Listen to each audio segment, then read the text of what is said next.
మరలా ఈ controversy person మళ్ళీ రాజకీయాల్లోకి వచ్చారండి. ఈయన ఎవరంటే మరెవరో కాదు, నాగబాబు గారు. కొంతకాలం చాలా సైలెంట్గా ఉన్నాడు ఈయన. మరలా ఇప్పుడు ఇక రెచ్చిపోయాడు. ఎందుకు రెచ్చిపోయాడంటే ఆయనకి ఎమ్మెల్సీ సీట్ వచ్చింది. ఎమ్మెల్సీగా ఆయన ప్రమాణ స్వీకారం చేశాడు. ప్రమాణ స్వీకారం చేసినంత వరకు సైలెంట్గా ఉన్నాడు ఆయన. ప్రమాణ స్వీకారం చేసిన తర్వాత ఇక మొదలుపెట్టేశాడు. తన యొక్క అప్పటిదాకా కప్పుకున్నటువంటి తన మురికి దుప్పటిని తీసేసి విధి నుంచి ఇక స్టార్ట్ చేశాడు. అసలు ఈయన ఎమ్మెల్సీ అయ్యారు. అసలు ఎమ్మెల్సీ అంటే ఏంటో తెలుసా ఆయనకి? ఆయనే చెప్పాలి. ఈ యొక్క పవన్ కళ్యాణ్ గారు చెప్పారు, తనకు రాజకీయాలు నేర్పించింది నాగబాబు గారట. ఈయనే ఎంతో ఓనమాలు కూడా నేర్పించడం వల్ల పవన్ కళ్యాణ్ గారు రాజకీయాల్లో ఓనమాలు కూడా నాగబాబు గారి దగ్గర నేర్చుకొని ఈ రాజకీయాల్లో వచ్చారు. అసలు ఆయనకి రాజకీయాలు తెలుసా? ఎవరిని ఎట్లా చూడాలో తెలుసా? ఏమి తెలియని నాగబాబు గారు ఎట్లా వచ్చారో అర్థం కావట్లేదు. ఈయనకు తెలిసింది ఒకటే, అందరినీ తిట్టడం, తమకి నచ్చిన వాళ్ళని తినడం, నచ్చిన వాళ్ళ మీద విపరీతమైన ట్రోలింగ్ చేసేసి వాళ్ళని బ్యాడ్ చేయడం. మనం జాగ్రత్తగా గమనిస్తే ఈయన మాటలు అబ్జర్వేషన్ చేద్దాం. ఆయన ఎంతో ధైర్యంతో ఏమాత్రం తొట్టుపడకుండా స్టేజ్ మీద ఎక్కేసి పవన్ కళ్యాణ్ గారు గెలవడానికి రెండే కారణాలు. ఒకటి పవన్ కళ్యాణ్ గారట, ఆయన ఒక కారణమట. రెండవది ఏంటంటే కేవలం అక్కడ ఓటర్స్, అక్కడ జన సైనికులు ఎవరు ఉన్నారో వాళ్ళనట, వాళ్ళిద్దరి వల్లే గెలిచారు. మరి ఆయన అసలు కూటమిలో ఒక దాంట్లో ఉన్నాడని ఆయన గుర్తుందో లేదో మనకు తెలీదు. అంతకుముందు దాదాపు 12 సంవత్సరాలు అయింది. ఇప్పుడు మనకు 12వ సంవత్సరం కదా పుష్కరాల వాళ్ళ జనసేన పార్టీ పుష్కరాలు అని చెప్పేసి వాళ్ళు చేసుకుంటుంది. మరి ఇన్నిసార్లు ఎలక్షన్స్లో ఎప్పుడు గెలవలేదే.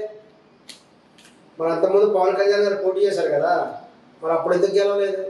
అప్పుడు పవన్ కళ్యాణ్ గారు అప్పుడు అదే పబ్లిక్ కదా. మరి ప్రతి చోట ఓడిపోతులు వచ్చారు కదా. లాస్ట్ టైం కూడా వాళ్ళ పార్టీ ఓడిపోయింది కదా.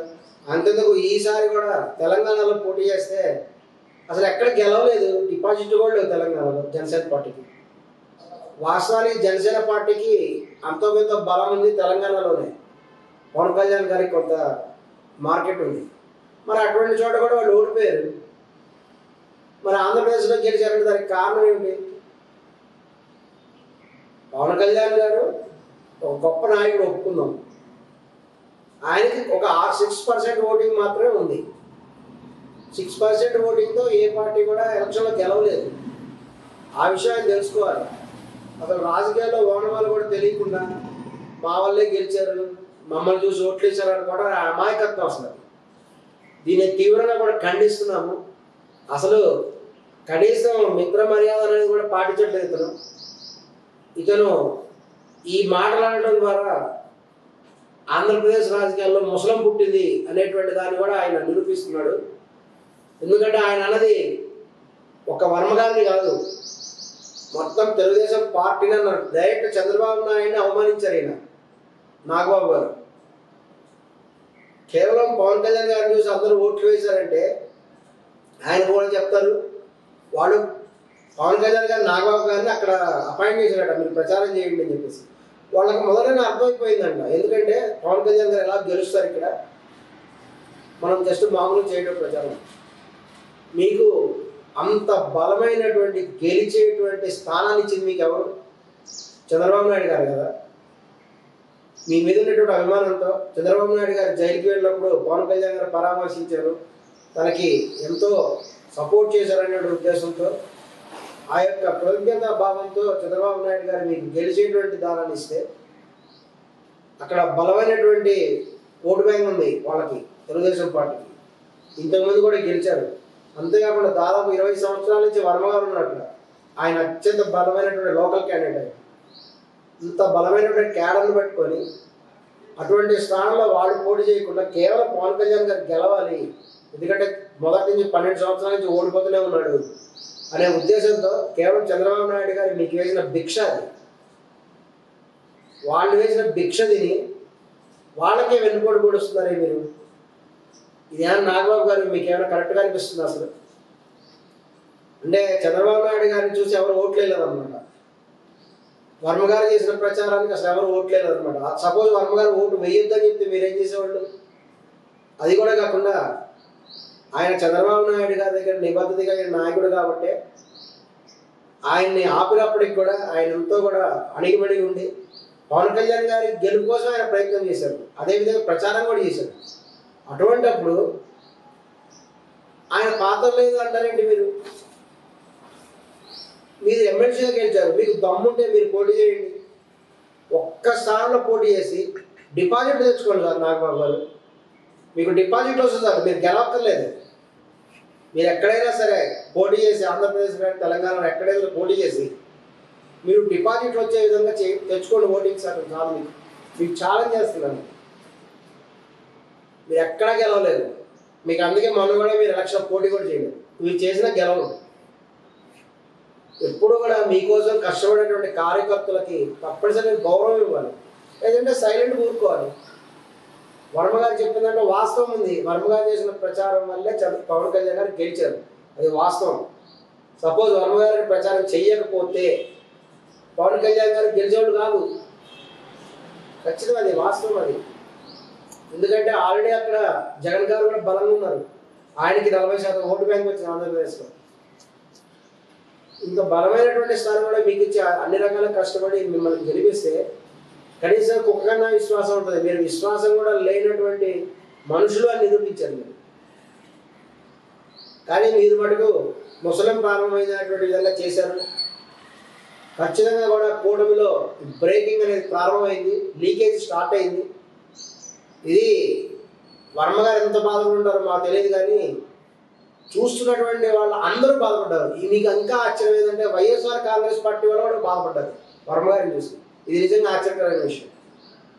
వైఎస్ఆర్ కాంగ్రెస్ పార్టీ వాళ్ళు వాళ్ళ దాంట్లో డిబేట్లు అనేక బాధాకరమైనటువంటి తీవ్రంగా బాధపడ్డారు. ప్రతి మనిషి కూడా బాధపడ్డారు. మీ శత్రువుకి మీరు బాధ కలిగించే విధంగా మాట్లాడారంటే మీరు ఇక ఏం చేశారో ఒకసారి మీరు విశ్లేషణ చేసుకోవాలి. తప్పనిసరిగా నాగబాబు గారు క్షమాపణ చెప్పాలి. ఇది సమిష్టి విజయం అని మీరు ప్రకటించాలి.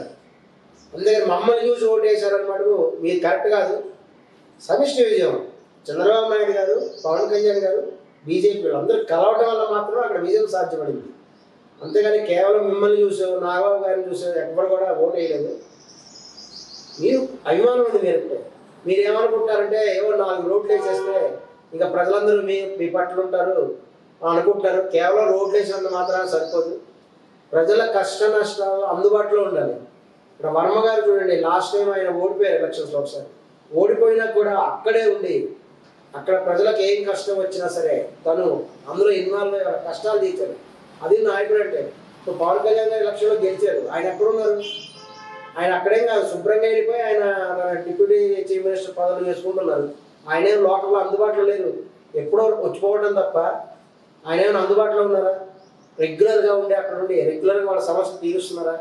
ఇవన్నీ తెచ్చుకోకపోతే ఇంకా ఆటోమేటిక్గా మీకు అక్కడ ప్రజలు రివర్స్ అవుతారు. ఏవో 4 రోడ్లు వేసినంత మాత్రమే మొత్తం అభివృద్ధి అనుకోవడం చాలా పొరపాటు. రోడ్లు మాత్రమే కాదు, అభివృద్ధి అంటే ఇంకా చాలా ఉంటాయి. ప్రజలకు అనేక సమస్యలు ఉంటాయి, అవన్నీ తీర్చాలి రెగ్యులర్గా. తీర్చేటువంటి వాడే నిజమైనటువంటి నాయకుడు అవుతాడు. మరలా కూడా విజయం సాధ్యపడుతుంది. ఇలా కూడా కాకపోతే ఖచ్చితంగా కూడా మళ్ళీ పతనం అనేది ఖచ్చితంగా ఉంటుంది. దీన్ని తీవ్రంగా కూడా ఖండిస్తున్న నాగబాబు గారి వ్యాఖ్యలని మీరు ఒకసారి విశ్లేషణ చేసుకోవాలి. విశ్లేషణ చేసుకొని వర్మ గారికి క్షమాపణ చెప్తారు అని కూడా భావిస్తున్నాం. వర్మ గారికి క్షమాపణ చెప్పడం అంటే చంద్రబాబు నాయుడు గారికి క్షమాపణ కూడా చెప్పాలి. ఎందుకంటే చంద్రబాబు నాయుడు గారు చెప్పినందువల్లే ఈ యొక్క వర్మ గారు ఆగి ఉన్నారు. లేకపోతే ఈ పాటికి ఆయన విశ్వరూపం మీకు చూపించేవాళ్ళు. ఆయన విశ్వరూపం చూపిస్తే మీరు ఇంకా వేరే రకంగా ఉంటారు. అది మీరు గుర్తుపెట్టుకోవాలి. కేవలం ఆయన ఒక సుశిక్షితమైనటువంటి ఒక బలమైన అభిమానమైనటువంటి కార్యకర్తగా చంద్రబాబు నాయుడు గారికి ఉండటం వల్ల, కేవలం చంద్రబాబు నాయుడు గారి మాట వల్ల ఆయన అక్కడ అడిగి ఉన్నారు. మీరు మాట్లాడగలుగుతున్నారు. ఒక్కసారి చంద్రబాబు నాయుడు గారికి కరెక్ట్ చేసిన వర్మ గారికి కొంచెం కనుక ఆయన తన ఉగ్రరూపం చూపించారంటే మీరందరూ మాడి బసమై పెడతారు. ఈ విషయం మీరు గమనించాలని నాకున్నారు. ఇంకెప్పుడు కూడా ఎవరిని పట్టు కూడా తప్పుగా మాట్లాడద్దు, మీ యొక్క షోటప్ప ప్రదర్శించొద్దని కూడా బహిరంగంగా కూడా మీకు చెప్పడం జరుగుతున్నది.